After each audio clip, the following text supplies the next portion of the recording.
Every day, pretty much all of us wear shoes. We're used to them and we think of them as fashion items. But long before they were considered all about looking pretty, they were all about protecting and supporting our feet.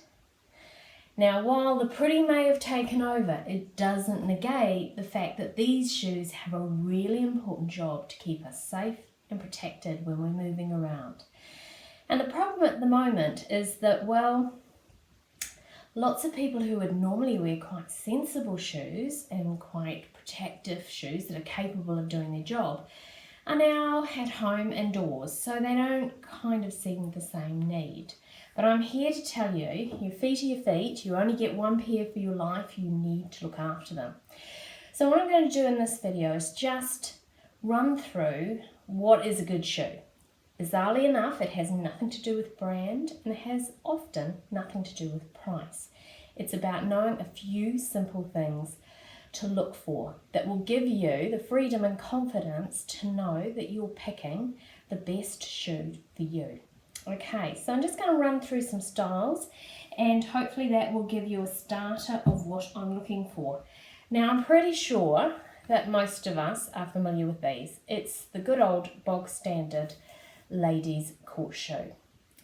Now, these have been around for years and I suspect they will be here long after you and I are both gone. They're very smart, women feel empowered, they've got a nice heel here to lift you up and make you taller, compete in that man's world, whatever.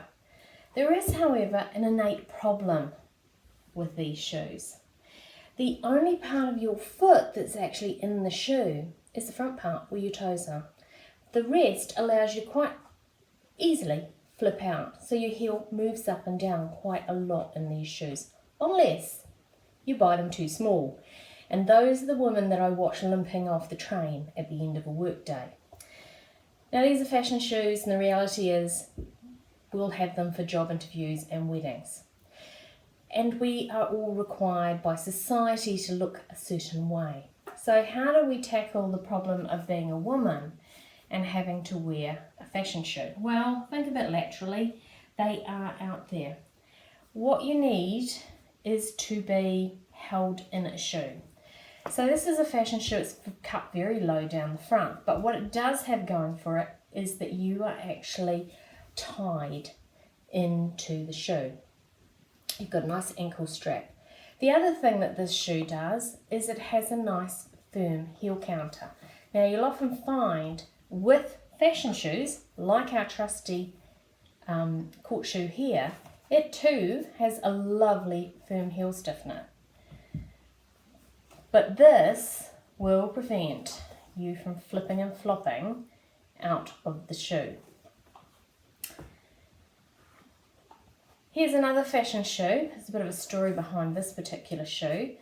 Peter Jackson, when he was making the film King Kong, noticed that his leading lady couldn't wait to sit down at the end of a take and that she was limping at the end of the day. So he asked her what the problem was, and she said her feet were killing her because of the shoes she had to wear for the movie. He looked at the shoes and went, boy, as a bloke, he'd never have worn them.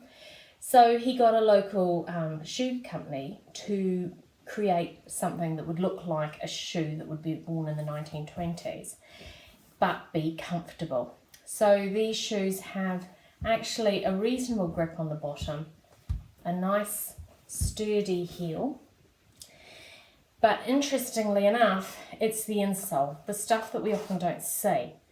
So you can see that this insole has an arch support in it. The insole itself is actually quite cushioning, and if you look at the shoe and you compare it with our friend here, you'll see that this shoe is a little bit wider, and just that extra bit of width makes it a lot more comfortable. Now, again, you have something that ties you in the shoe, so you're not going to start flying out of the back of the heel. And there's a few variations on the theme. These are all quite new shoes. This shoe here, which is a French shoe, Lark, it's actually got a rubber sole, so really good for cushioning. And again, all of these shoes have nice firm heel counters. We think of our foot as, we know our foot goes up and down, but we forget that our foot also goes from side to side. And that's why that heel counter and being tied into the back of the shoe is so important. So that your foot doesn't have to work to stay in the shoe. The shoe is there, it's tied on your foot, and it's not going to go anywhere. Now,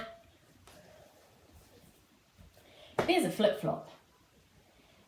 If we look, and I don't know, can you see how on the outside it's much fatter on the sole than the inside?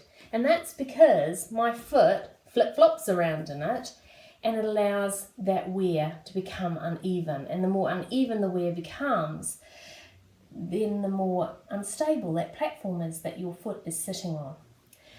So there's nothing holding you in that shoe except for your toes gripping.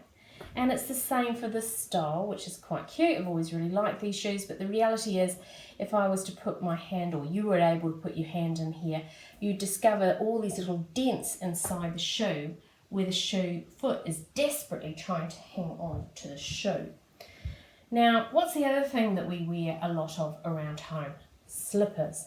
And often we have a runaway backless mule.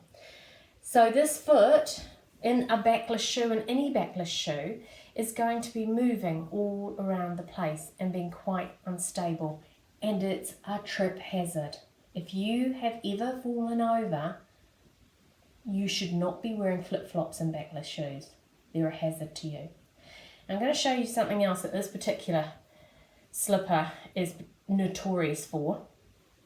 Our foot has lots of moving parts, lots of them.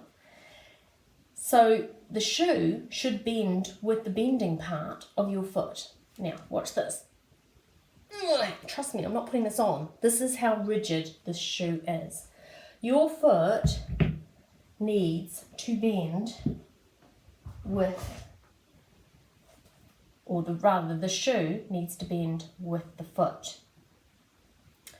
So if we look at these very worn out, beaten up trainers, I was just about to go trainer shopping when all this happened, we can see that you've got, get rid of that flip-flop, you can see that the front of that shoe curves up and it bends, because that's where my foot bends. So that's where my shoe should bend. So if the shoe doesn't bend, if your foot isn't tied in, if you haven't got a really firm heel counter, then that shoe isn't doing your foot any favours. Okay, so thinking about shoes that you tie on your feet, handy hint that I will bring to your attention. So we have a pair of trusty Doc Martens here. Now I think some of these darker shoes are quite hard to see, so thankfully I've got a lighter coloured shoe.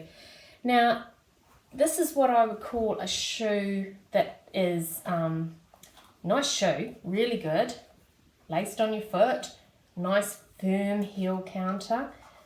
Do this and it bends where your foot bends. The problem with this one, although it's an excellent shoe, is that if you go down to the quarters or the bottom here where the laces are, you'll see that they're quite sewn down quite firmly at that point. So good shoe, but if you have any swelling, it won't give. It won't adapt to the swelling of your foot. Whereas if you come over to these guys, and I'm going to bring this up closer, if you can see how much, in case you didn't know, these parts of your shoe are called a quarter, how much they lift up, and they will actually allow your foot to have a bit of swell space. So you're going to go, well, that's all well and good. What about sandals? Well, let's be realistic here. It's hot, and while these are actually designed as sort of summer sandals, and they are excellent and they're quite smart for work and all the rest of it, days do get hot.